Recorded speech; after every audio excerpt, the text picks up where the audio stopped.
La Edad Media fue un periodo de la historia que duró del siglo V al siglo XV. Hubo nulos avances en medicina atribuida tanto a las limitadas herramientas que se tenían y a la intervención de la Iglesia, la cual imperaba que aquellos que enfermaban era sino por cuestión del alma. Los únicos saberes de medicina provenían de Claudio Galeno, cuya palabra se volvió en última corte de apelación. Con la llegada del Renacimiento y sus personajes, este dogma se dejó a un lado y se permitió el desarrollo del método científico y otros aportes a este campo. Paracelso fue un médico y alquimista nacido en Suiza en el año de 1493, considerado por muchos como el padre de la toxicología por su famosa frase: ¿qué hay que no sea veneno? Todas las cosas son veneno y nada es sin veneno. Únicamente la dosis determina que una cosa no es un veneno. Ciertamente, su descubrimiento incluye todas las sustancias, ya sean medicamentos o nutrientes esenciales, pues todos tienen la capacidad de dañarnos y por ello considerarse veneno.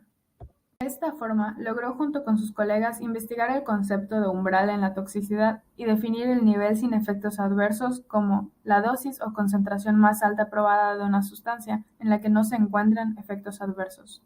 Paracelso también definió la diferencia entre los términos peligro y riesgo, así como el concepto de órgano diana. Este inició sus estudios de medicina en la ciudad de Basilea, sin embargo, no logró graduarse, por lo que estuvo viajando por mucho tiempo por Italia y Alemania como médico itinerante.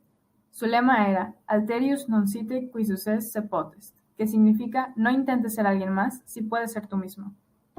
Paracelso tenía un carácter muy difícil y defendía ideas heterodoxas. Él decía que la medicina debía basarse en la experiencia personal del médico y por esto mismo insultaba y humillaba a los médicos locales tachándolos de charlatanes, hasta que finalmente las autoridades se pusieron en su contra y tuvo que huir de Basilea un año después de su llegada.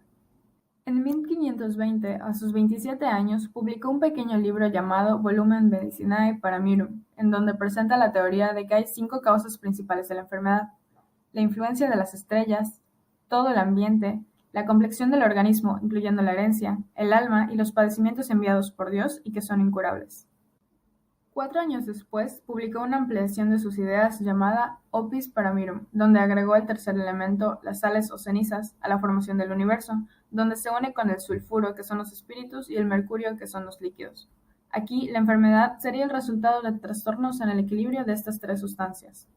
Paracelso introdujo también el uso del láudano, del mercurio, del azufre y del plomo en la farmacopea. Además, insistió en que las heridas tienden a cicatrizar espontáneamente y se opuso a la aplicación de ungüentos, los cuales eran muy favorecidos en esa época. La toxicología moderna se enfrenta ahora a cuestiones muy complejas, como exposiciones del desarrollo, predisposición genética y otras fuentes de hipersensibilidad. Desafortunadamente, en su ambición de proporcionar evidencia sólida, las miles de publicaciones de toxicología cada año se enfocan en metales tóxicos, incluido el mercurio, mientras que se ignoran los peligros menos conocidos.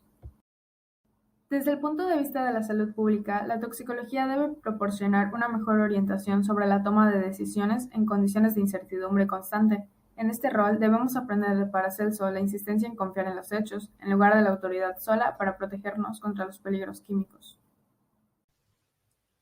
Un contemporáneo de Paracelso fue Jean Fernel, a quien muchos autores se refieren como el Galeno moderno, dada la influencia que Galeno de Pérgamo tuvo en sus obras. Fernel nació en 1497 en Montdidier, Francia. Fue un aclamado filósofo, astrónomo y matemático. Se recibió como médico en 1530, en un inicio para poder costear sus herramientas astronómicas. Fue un famoso médico y maestro en la Universidad de París, y autor de los que son considerados los primeros tratados referentes a fisiología y patología, introduciendo dichos términos. En cada una de sus obras basaba sus estudios en la observación y la descripción, siguiendo la tradición de siglos anteriores. Una de sus principales obras fue De Naturale Parti Medicinae, escrito en 1542 y en el cual describe las funciones del cuerpo humano. En este mismo libro, Fernel describe las funciones del corazón, hígado y vasos sanguíneos, incluso 80 años antes de la propuesta sobre la circulación de William Harvey. Fernel hizo grandes avances en la fisiología cardíaca. Dividió el corazón en dos cavidades, los dos ventrículos, y describió por primera vez la diástole, que consiste en cuando el corazón succiona la sangre. Posteriormente, durante la sístole ventricular, las arterias se expanden. Pero sin dudas, su libro más influyente fue Medicinae, que fue el más leído en medicina durante el siglo XVI y XVII. Fue escrito en 1554 y se divide en 3 secciones: fisiología, patología y terapéutica. Describió el carcinoma de cuello uterino, la formación de fístulas vesicovaginales y rectovaginales. También hizo la descripción más antigua de endocarditis. Murió en 1558, dejando como legado la descripción de un sinfín de enfermedades y recalcó la importancia de los síntomas y signos en la detección y tratamiento de enfermedades. El Renacimiento ha sido un momento importante en la historia occidental entre 1350 y 1600, cuando el arte, la arquitectura y la ciencia cambiaron drásticamente. Leonardo da Vinci nació el 15 de abril de 1452 en Anciano, República de Florencia. Leonardo fue un polímata del Renacimiento italiano. A continuación, los aportes del gran Leonardo al área de las ciencias médicas. Leonardo hizo muchas contribuciones a la fisiología, a menudo inspiradas por sus intereses artísticos, la música relacionada con los estudios de la tráquea y las artes visuales con la óptica ocular. Leonardo investigó el flujo sanguíneo, los músculos y la fisiología de la respiración. Como parte de sus múltiples profesiones, Da Vinci llegó al mundo de la medicina y comenzó a diseccionar cadáveres de criminales para sus estudios anatómicos. Según los expertos en la materia, Da Vinci fue el primero en reconocer que el corazón es un músculo y que la sístole es la fase activa de la bomba.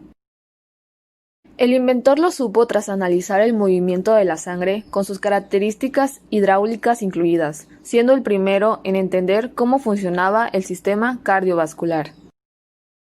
Gracias a sus experimentos, Leonardo entendió que la aorta aporta sangre, calor y energía a todo el cuerpo, a través de la sangre arterial. Estudió también en detalle la anatomía de la arteria coronaria y las venas. Fue su faceta de ingeniero la que le permitió concluir que las 4 válvulas deben abrirse y cerrarse totalmente, o de lo contrario, el corazón no funcionaría adecuadamente. El hombre de Vitruvio es un famoso dibujo acompañado de notas anatómicas de Leonardo da Vinci, realizado alrededor del año 1492 en uno de sus diarios. Representa una figura masculina desnuda en 2 posiciones sobreimpresas de brazos y piernas e inscrita en un círculo y en un cuadrado. Se trata de un estudio de las proporciones del cuerpo humano, realizado a partir de los textos de arquitectura de Vitruvio, arquitecto de la antigua Roma, del cual el dibujo toma su nombre. Leonardo da Vinci murió el 2 de mayo de 1519, en Francia, dejando un gran legado no solo en el área de la medicina, sino también en muchas otras más. El famoso creador de la revolución anatómica y precursor de la cirugía moderna, Andrés Vesalio, nació en 1514 en Bruselas. Viniendo de una familia de médicos, Andrés Vesalio era el 5º representante de la generación de médicos. En 1533, a sus 19 años, inició sus estudios en la Universidad de Medicina de París. 4 años después, se mudó a Padua y ahí su carrera fue en crecimiento. Ese mismo año se graduó como médico y al día siguiente el ilustre Senado de Venecia lo nombró profesor de cirugía, lo que incluía entre sus obligaciones de enseñanza la anatomía. Inició sus lecciones de anatomía con gran éxito debido a 3 factores principales. 1. Sus conocimientos directos de la materia. 2. Su práctica de realizar personalmente y sin ayuda de preceptores todas las disecciones. 3. Su uso de diagramas o esquemas para ilustrar distintos detalles anatómicos. En 1538 publicó sus Tabulae Anatomicae Sex, 6 tablas anatómicas, que son 6 carteles, 3 de ellos del sistema vascular y otros 3 del esqueleto, a los que Vesalio agregó breves explicaciones y nombres de muchas de las estructuras en 3 idiomas. El título completo del libro de Vesalio es De Humani Corporis Fabrica y está organizado en forma típicamente galénica. Consta de 7 partes.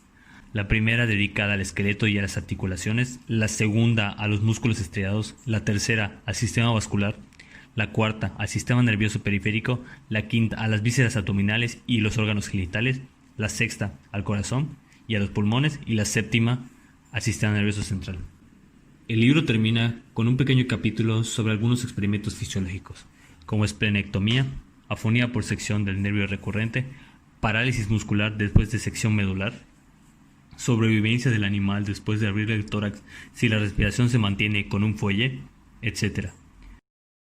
En la historia de la medicina, el libro de Vesalio brilla como una obra única. Desde luego, antes de la publicación de La Fábrica, no había aparecido nada que ni remotamente se le pareciera. No solo por la riqueza de sus ilustraciones, sino por el contenido que, como ya habíamos mencionado, critica a Galeno y expone sus errores. Ambroise Paré nació en Bourg-Héret, en la región francesa del Maine, hijo de un artesano y una actriz. Es considerado la principal figura quirúrgica del siglo XVI. Es el más grande cirujano del Renacimiento y el padre de la cirugía francesa.